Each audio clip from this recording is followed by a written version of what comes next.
Wassalatu wassalamu ala rasulillah wa ala alihi wa sahbihi wa mawala amma ba'd. Alhamdulillah, Allah mudahkan kita untuk belajar tentang sifat-sifat salat Nabi alaihi salatu wassalam, supaya kita bisa mewujudkan sabda Nabi alaihi salatu wassalam, "Shallu kama ra'aitumuni usolli", dari hadis Malik ibn Huwairis radhiyallahu taala anhu. Kemarin kita belajar sifat rukuk yang benar sesuai dengan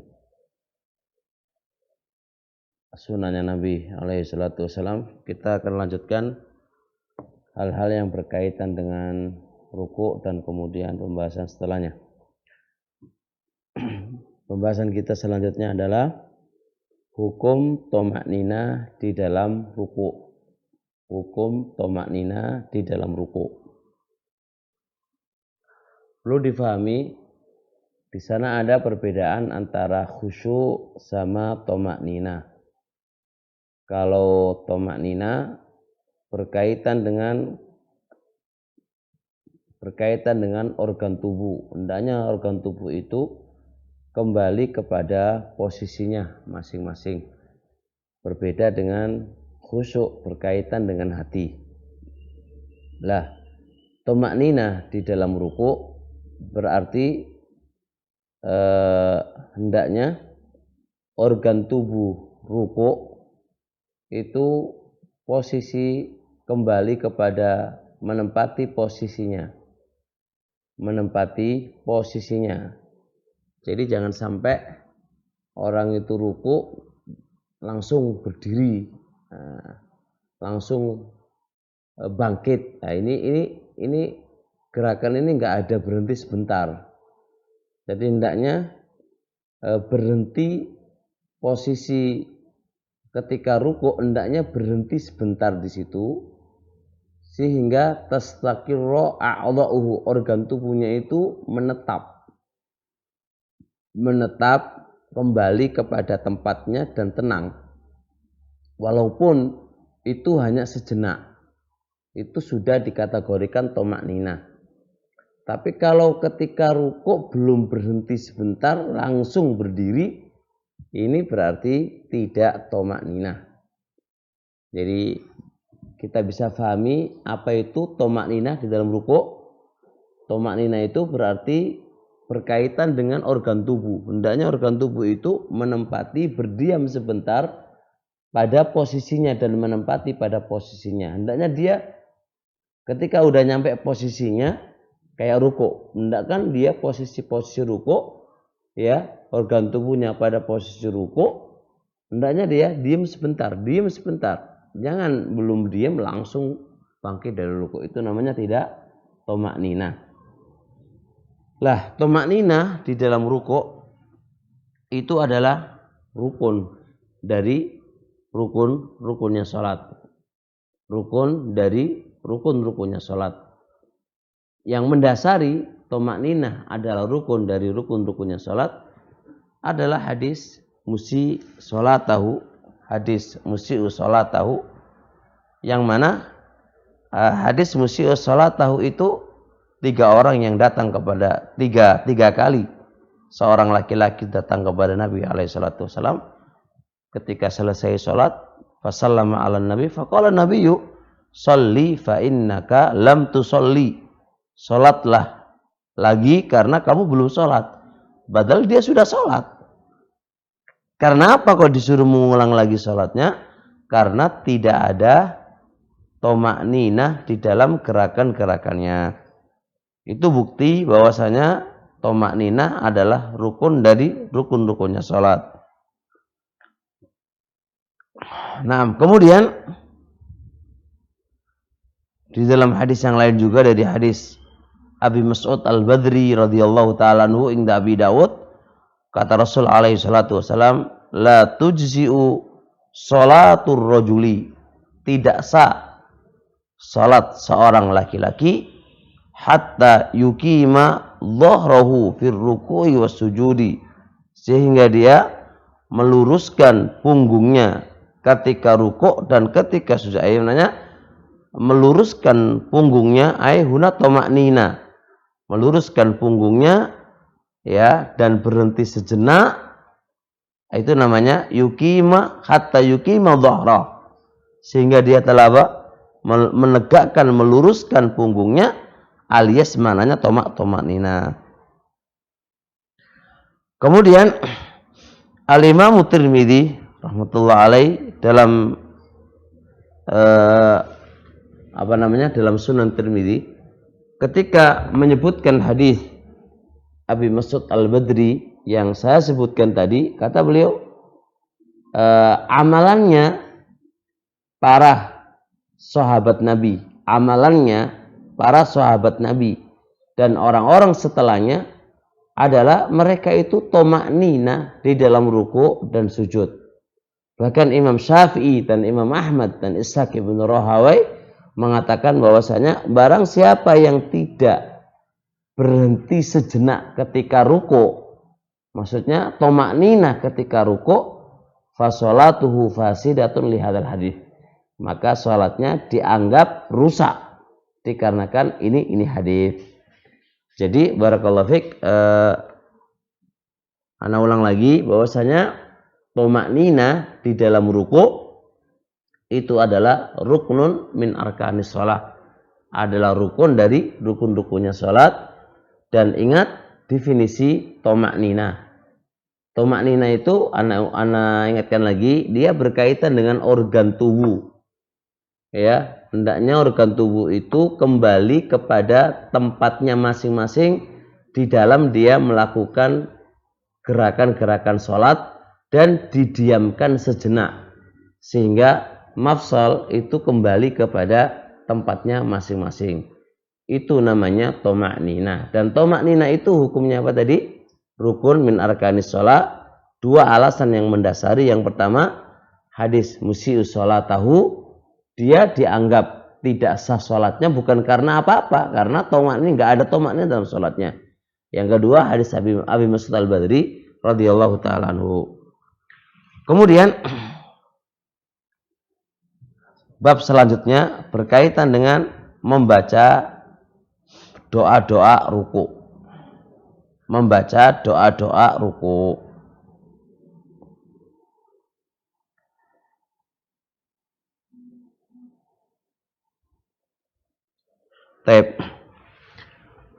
Membaca doa-doa ruku insyaallah kami akan bahas ketika bahas masalah sujud. Saya akhirkan doa apa aja yang dibaca ketika ruku. Tapi yang kita bahas di sini adalah hukum membaca doa ruku. Itu hukumnya apa? Ada dua pendapat di antara para ulama. Mazhab jumhur ahlul ilmi berpendapat bahwasanya hukum zikir ruku itu sunnah. Pendapat yang kedua, pendapatnya Imam Ahmad wa Yahya ibnu Yahya dan Isa ibnu Dinar dari ulama Malikiyah, dan pendapat Daud Zahiri dan Ibnu Hazm bahwasanya doa zikir sujud, ya, doa zikir sujud itu hukumnya adalah wajib. Dua pendapat ini antara mazhabul jumhur dengan mazhab yang kedua, mazhab Muhammad yang dikuatkan oleh Ibnu Hazm dan Daud Zahiri, bahwasanya yang paling kuat adalah pendapat yang mengatakan wajib bukan sunnah. Pendapat yang mengatakan wajib bukan sunnah. Apa yang mendasari? Yang mendasari ini adalah hadis Uqbah bin Amir radhiyallahu ta'ala anhu ketika turun ayat fasabbih bismi rabbikal azim. Ketika turun ayat fasabbih bismi rabbikal azim, apa kata Rasulullah? Ij'aluha fi ruku'ikum. Jadikan doa ini, doa subhana rabbiyal azim. Itu gua ij'alu fi'il amr itu ij'aluha, jadikan doa ini fi ruku'ikum, di rukuk kalian. Dan di sini adalah fi'il amr. Dan asal dalam perintah itu berfaedah wajib menurut ulama usul yang paling kuat. Lah ketika turun ayat lagi sabbihisma rabbikal a'la, apa kata Rasulullah? Ij'aluha fi sujudikum, jadikanlah ini doa di sujud kalian. Nah, berdasarkan hadis Uqbah bin Amr ini, maka doa atau zikir ruku itu adalah hukumnya wajib, nggak boleh ditinggalkan, kalau nggak dosa. Dari mana? Dari kaidah usul fikih. Ij'aluha fi ruku'ikum, ketika turun ayat fasabbih bismi rabbikal azim, ij'aluha fi ruku'ikum. Kemudian hadis tadi, hadis Uqbah ibnu Amir yang diriwayatkan oleh Abu Daud dan Ibnu Majah, hadis ini memang ada cacat. Ada cacat, yaitu ada Iyas ibnu Amir.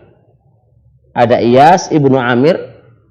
Rawi ini rawi majhul hal.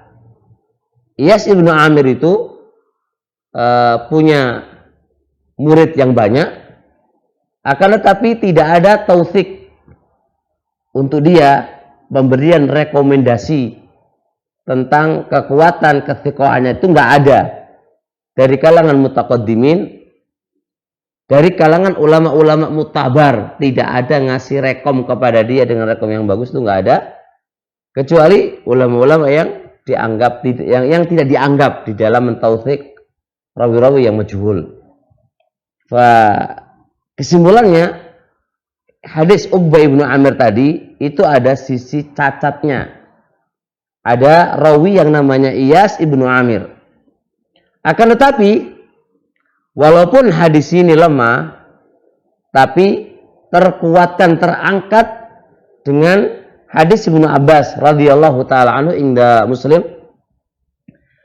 Ketika Rasulullah alaihi salatu wasallam sabda, ala wa inni nuhitu an aqra'al Qur'ana raki'an aw sajidan. Ingatlah, aku itu dilarang membaca Al-Qur'an ketika rukuk dan ketika sujud. Lihat kata Rasul, fa ammar ruku' fa'azzimu fihi rabba. Adapun rukuk, agungkanlah di dalamnya Rabb. Fa'azzimu di sini fi'il amr. Dan asal perintah itu berfaedah wajib. Perintah ta'zim kepada Allah ketika rukuk otomatis memakai apa? Doa-doa yang diajarkan oleh Nabi alaihi salatu wassalam. Dan subhana rabbiyal azim. Subhana rabbiyal azim termasuk mimbabi ta'zim kepada Rabb kita. Fa'azzimu fihi rabba. Agungkan Rabb kamu di dalam sujud.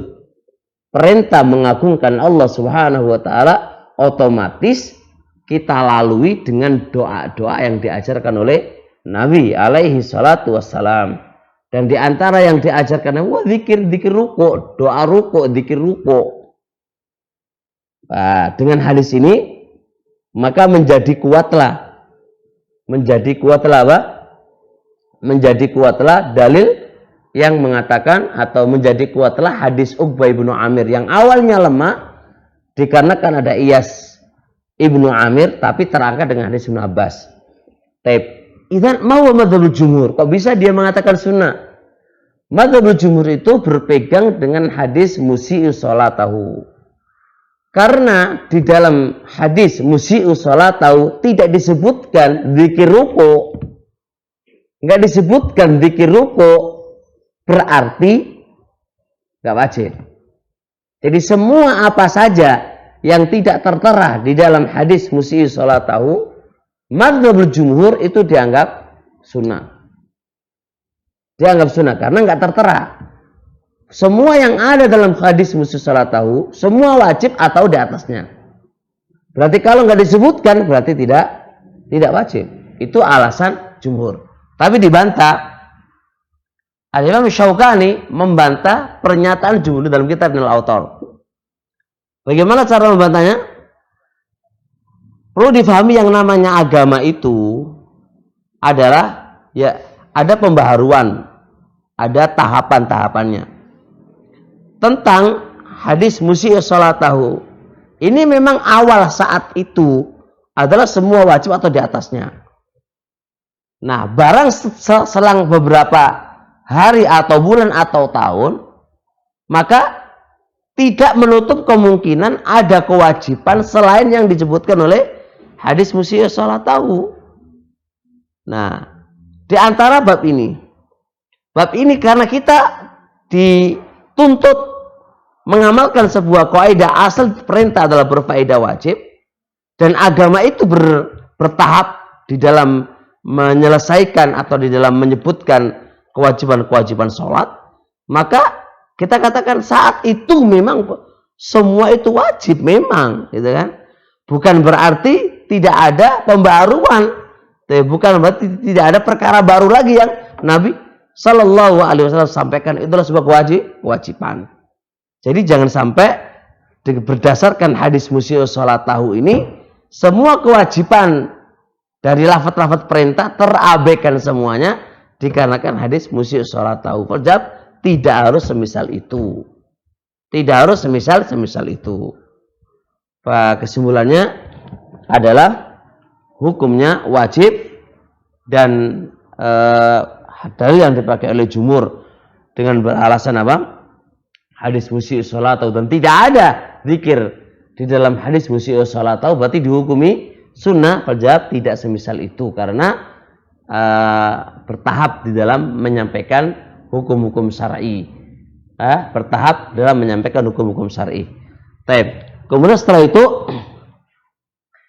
selesai dia baca doa ketika ruku dan tomaknya ketika ruku, maka dia bangkit dari ruku sambil mengucapkan sami Allahu liman hamida rabbana lakal hamdu. Sekarang kita bahas di sini kapan imam dan orang sendiri.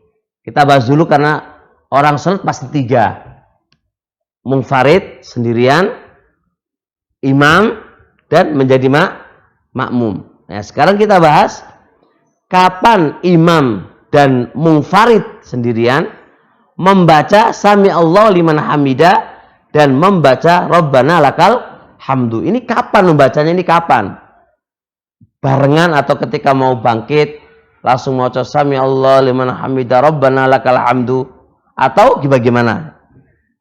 Untuk tahu jawabannya, perhatikan sebuah hadis dari hadis Abi Hurairah radhiyallahu taala anhu. Hadis ini rawahul Bukhari. Rakam 789. Kana Rasulullah, adalah Rasulullah sallallahu alaihi wa alihi wasallam, idza qama ila sholati yukabbiru hina yaqum, thumma yukabbiru hina yarka'. Lihat, thumma yaqul sami Allahu liman hamida. Imam itu, Rasulullah itu membaca sami Allahu liman hamida hina, ketika mengangkat punggungnya dari ruku. Thumma yaqul, lalu Rasulullah berkata wa huwa qa'im, posisi berdiri tegak, baru membaca rabbana lakal hamdu. Berdasarkan hadis ini, dan hadis jelas sekali, bagi imam dan munfarid itu dihukumi sama dengan imam. Walaupun lafadznya hadis adalah imam, karena ulama sepakat hukum yang berkaitan dengan imam itu adalah hukum sama dengan munfarid sendirian. Di dalam hadis Abi Hurairah tadi yang diriwayatkan oleh Bukhari, sharihun, jelas sekali kapan imam itu dan munfarid itu membaca sami Allah dan kapan membaca rabbana lakal hamdu. Yaitu apa? Ketika bangkit dari ruku itu membaca sami Allah liman hamida, dan membaca rabbana lakal hamdu ketika posisi berdiri tegak. Berdiri tegak itu baca rabbana lakal hamdu. Nah, ketika mau bangkit itu baca sami Allahu liman hamida. Jadi jangan bacanya Sami Allahu liman hamida Rabbana lakal hamd. Padahal belum berdiri tegak. Itu menyelisihi sunnah yang diajarkan oleh Nabi alaihi salatu wassalam. Oleh karenanya Al-Imam Nawawi dalam kitab Al-Majmu' juz 3 halaman 376 beliau mengatakan as-sunnah, hukum sunnah ayyaqula fi hali irtifaihi, ketika mau berdiri, mau naik, membaca Sami Allahu liman hamidah. Fa idza stawa qa'ima, kalau dia berdiri tegak, maka disunahkan dia membaca Rabbana lakal hamdu. Begitu pula Al-Imam Ibnu Qudamah dalam kitab Mughni juz 1 halaman 590 beliau mengatakan wa maudhi'u qauli rabbina walakal hamdu fi haqqil imami wal munfarid, disamakan antara hukum imam sama hukum munfarid. Membaca Rabbana walakal hamdu kapan itu? Fi hali irtifaihi, fi hali raf'ihi, ketika mau berdiri membaca Sami Allah liman hamidah, dan ketika berdiri tegak membaca Rabbana lakal hamdu. Begitu pula penjelasan Imam Ibnul Munzir dalam kitab Al-Awsat juz 3 halaman 199. Nah, sekarang pembahasan yang kedua adalah makmum. Makmum ini kapan membaca Rabbana lakal hamdunya? Kapan makmum membaca Rabbana lakal hamdu? Dan insya Allah kita akan bahas makmum itu membaca Sami Allah atau enggak. Nanti kita belakangan. Tapi yang kita bahas dulu, kapan makmum ini membaca Rabbana lakal hamdu itu kapan? Kapan makmum ini membaca Rabbana lakal hamdu? Perhatikan hadis Nabi alaihi salatu wassalam. Hadis Abi Hurairah indal Bukhari wa Muslim, kata Rasulullah sallallahu alaihi wasallam, "Idza qala al-imamu sami Allahu liman hamida faqulu Allahumma rabbana lakal hamdu." Perhatikan matan hadis. Idza qala al-imamu, apabila imam itu mengucapkan Sami Allahu liman hamida, imamnya bilang Sami Allahu liman hamida, maka kata Rasulullah faqulu, pakai fa, maka ucapkanlah Rabbana atau Allahumma Rabbana lakal hamdu. Berdasarkan hadis tadi, Ibnu Hajar dalam kitab Fathul Bari menjelaskan qaulul ma'mum, ucapan makmum Rabbana lakal hamdu itu adalah ketika akibah, ketika selesai imam membaca Sami Allahu liman hamida. Jadi jangan bareng sama imam. Jadi imam ketika mau bangkit Sami Allah, dia langsung Rabbana, langsung berbarengan dengan imam, salah. Imam selesaikan dulu bacanya apa? Sami Allahu liman hamida, akibahu, setelah itu secara langsung. Karena pakai fa. Kalau fa itu berarti apa? Ada mutaraki, tidak ada jeda. Setelah baca imamnya Sami Allah liman hamida, maka makmum segera baca apa? Rabbana lakal hamdu. Begitu pula yang dijelaskan oleh Imam Ibnu Qudamah dalam kitab Mughni, dan juga ulama-ulama yang lain menjelaskan bahwasanya seperti yang kita terangkan tadi, yaitu apa? Yaitu selesai imam membaca Sami Allah liman hamida, maka langsung makmum tanpa ada jeda, karena fa itu litakib, ay akibah, setelahnya langsung membaca Sami Allah atau membaca Rabbana lakal hamdu. Baik, kemudian selanjutnya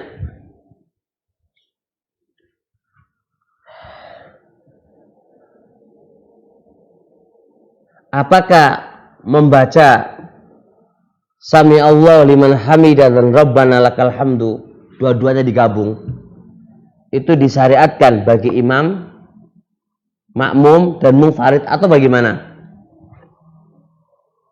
Pertama, adapun munfarid, orang sendirian, ada nukilan kesepakatan para ulama.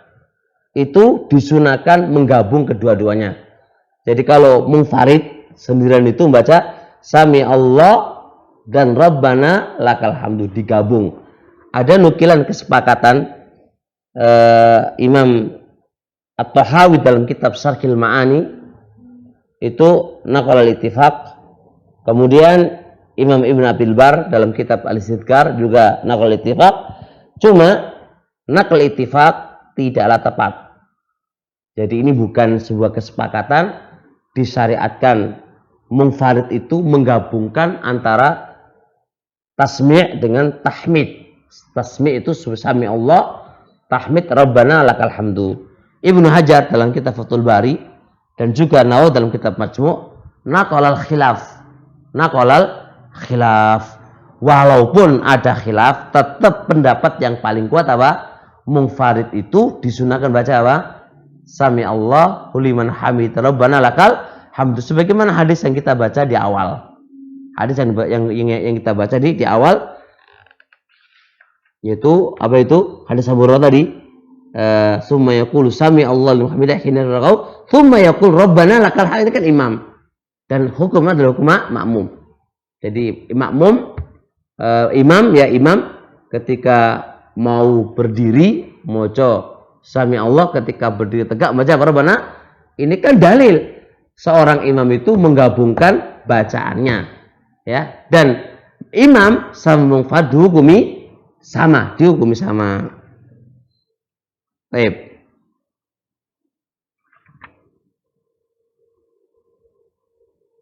Adapun penjelasan hadis yang kita baca tadi, idza qala al-imamu Sami Allahu liman hamidah faqulu Rabbana lakal hamdu, itu jangan dipahami imam itu hanya maca Sami Allah saja. Lihat, idza qala al-imamu Sami Allahu liman hamidah faqulu, gitu kan. Berarti imam itu hanya maca Sami Allahu liman hamidah. Ini enggak benar. Karena apa? Karena tidak disebutkan di dalam hadis ini bukan berarti tidak ada. Nah, karena ada hadis yang lain dari hadis Abi Hurairah tadi, Rasulullah ketika jadi imam, ya kan, membaca Sami Allah dan Rabbana lakal hamdu. Maka ini adalah hadisun sharih nas. Adapun idza qala al-imamu Sami Allah faqul Rabbana lakal hamdu, itu kan masih ihtimal. Ihtimal membaca dan ihtimal tidak baca, kan gitu. Nah, kan nggak disebutin, ya kan nggak disebutkan, kan bukan berarti tidak baca. Bisa jadi dia baca, tapi nggak dijarkan, ya kan ihtimal. Nah, ihtimal yang kayak gini nih kita kalahkan karena ada nas yang jelas. Nas yang jelas Nabi lu moco apa? Menggabungkan antara tasmid dan antara tahmid. Ya, jadi jangan pegangan dengan hadis idza qala al-imamu Sami Allah liman hamidah faqulu Rabbana lakal hamdu. Berarti imam tidak membaca sama sekali. Mek moco Sami Allah tok. Nggak bisa. Karena ada dalil yang lain yang menjelaskan dia menggabungkan antara dua bacaan tadi.